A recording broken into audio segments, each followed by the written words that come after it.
My narcissistic mother has spent most of my adult life trying to rewrite reality. She isn't very good at it, but she never stops trying.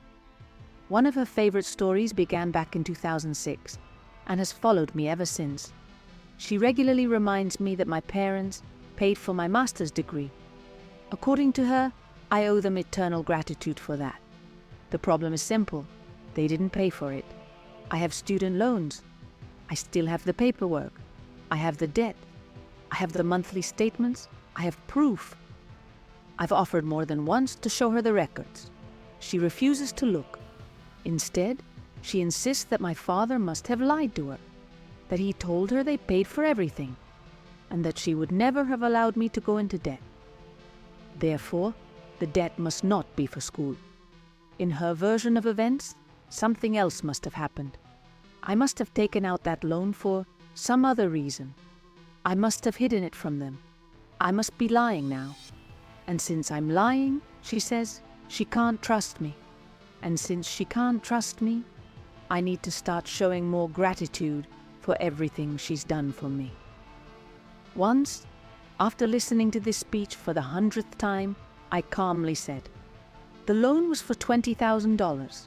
If you're that upset about it, you can write me a check." She never used that argument again. Instead, she pivoted. Now she asks whether I'm sure the loan was for my degree. She's convinced they paid for everything, because good parents would never let their child drown in debt. So I must be mistaken. I must have borrowed that money for something else. And because I can't explain what, I must be hiding it. It always ends the same way. I'm dishonest. She's the victim. I owe her appreciation. The irony is that real gaslighting only works when the truth can't be proven. She chose the one lie that comes with paperwork. She is also furious that I don't have children. I'm an only child. There will be no grandchildren. We had a huge fight about it, and we stopped speaking. That's when she discovered something new. She realized that when you like something on Facebook, it appears in your friends' feeds. Now she waits for me to be online.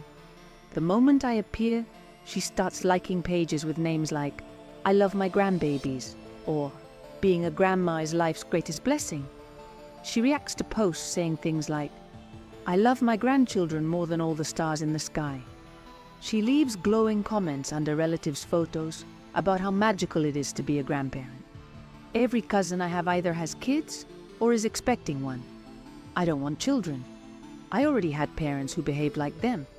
I spent years limiting contact. Eventually, I cut it entirely. After one particularly cruel incident, we lost our beloved dog. I had made it very clear that I didn't want to hear from her. She sent a card anyway. Inside, she wrote that she had made a donation in our dog's memory. There were 3 problems. First, she and my father had donated monthly to that charity my entire life. This wasn't special. Second, the charity wasn't for animals. Third, it was for her chronic illness, not mine. I'd recently been diagnosed with a different condition.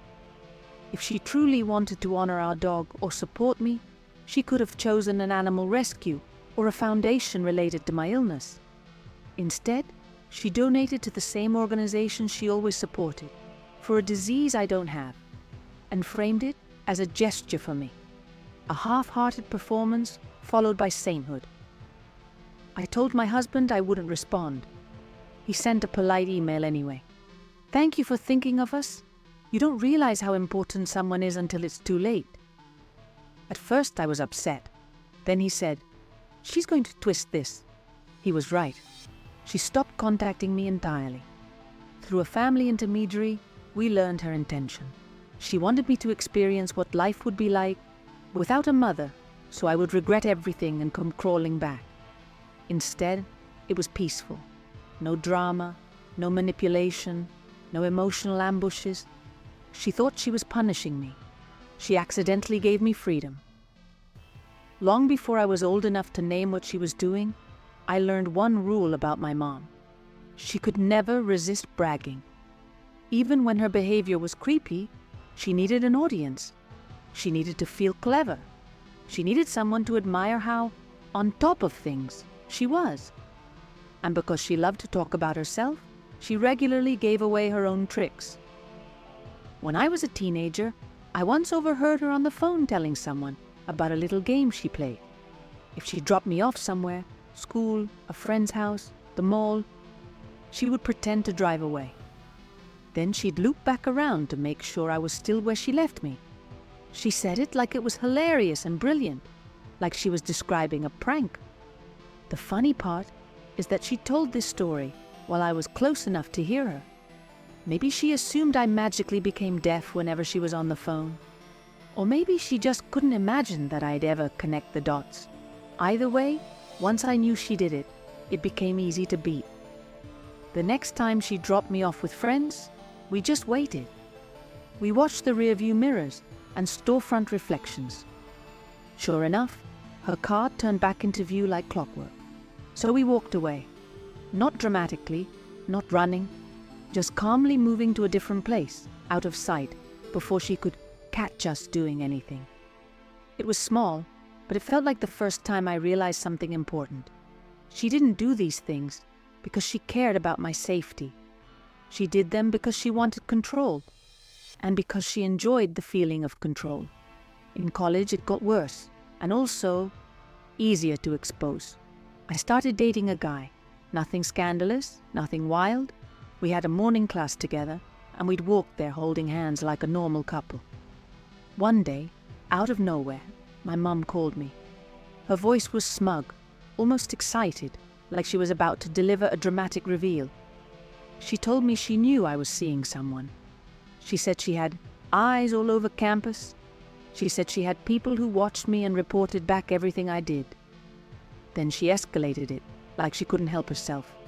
She claimed she even paid them. Multiple people, a whole little network. I stood there holding my phone, feeling this cold drop in my stomach, not because I believed it, but because she wanted me to believe it. She wanted me to feel watched, trapped, paranoid. But then I thought about what she actually knew. She only mentioned one detail: me holding hands with someone on the way to a specific lecture, on specific mornings. That was it. No mention of where I ate, who I studied with, where I went at night, nothing about the rest of my day. So I did the math. If she had people all over campus, she'd have way more to throw in my face. She would have been furious about half the things she didn't approve of. She would have used it all as ammunition, which meant it wasn't people. It was one person who happened to see me on that route at that time. And the answer came quickly. My uncle worked as an administrator at the college. His secretary arrived at work around the same time I walked to class. The next morning, I paid attention.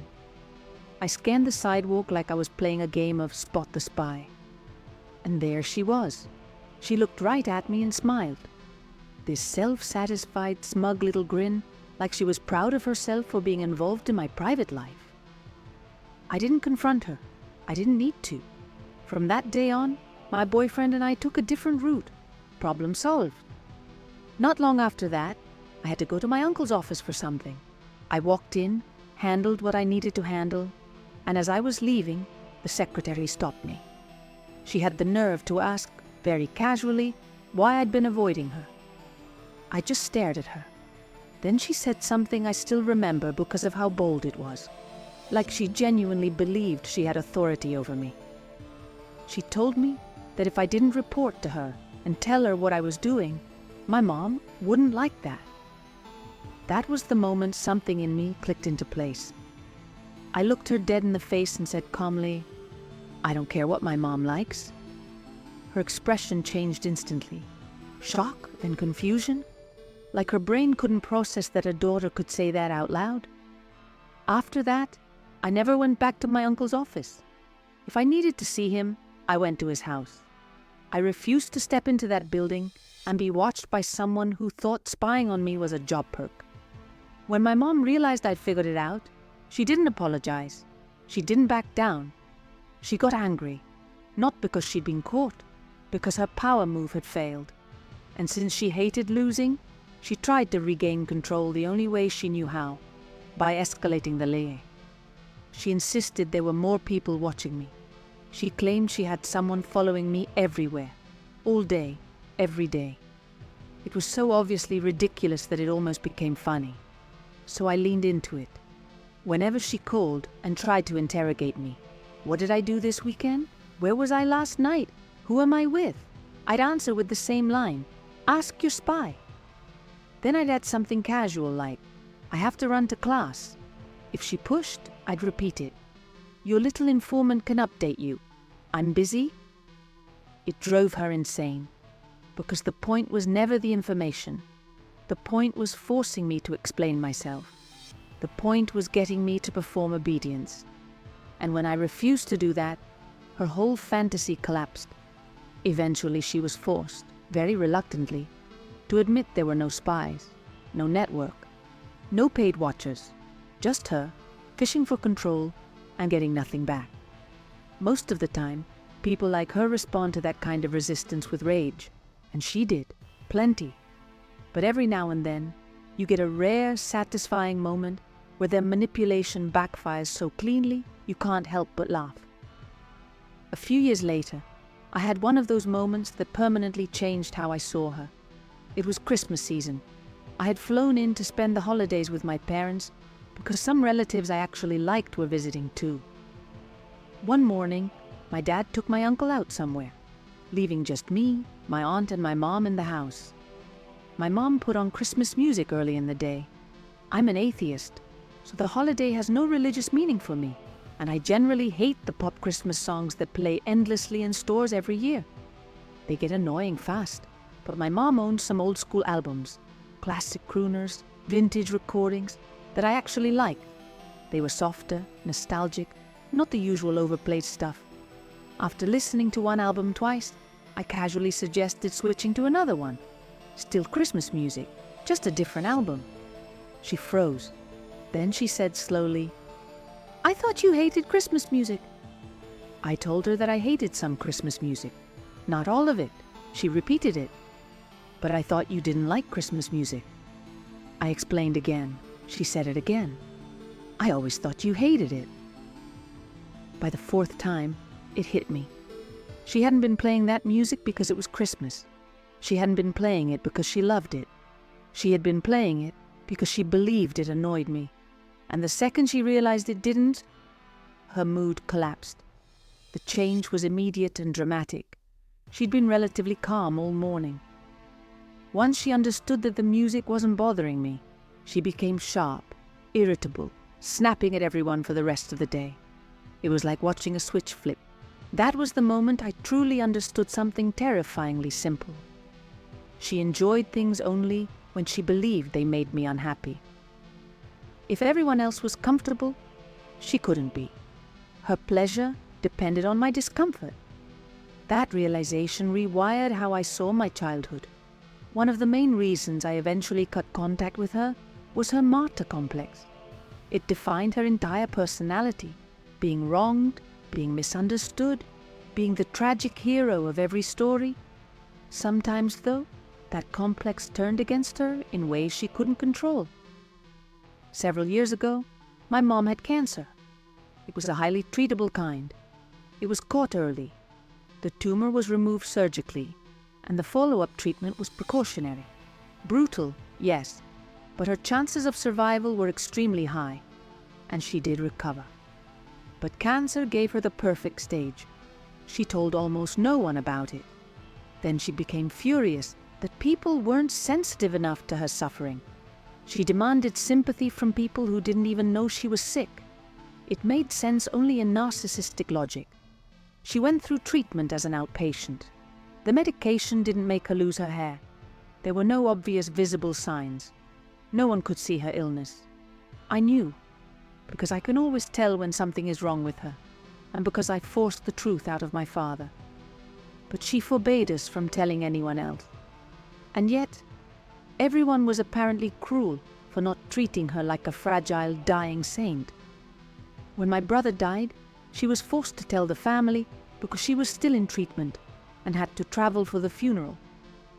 That finally made it public. But even then, she refused to answer questions. She shut people down when they asked how she was doing.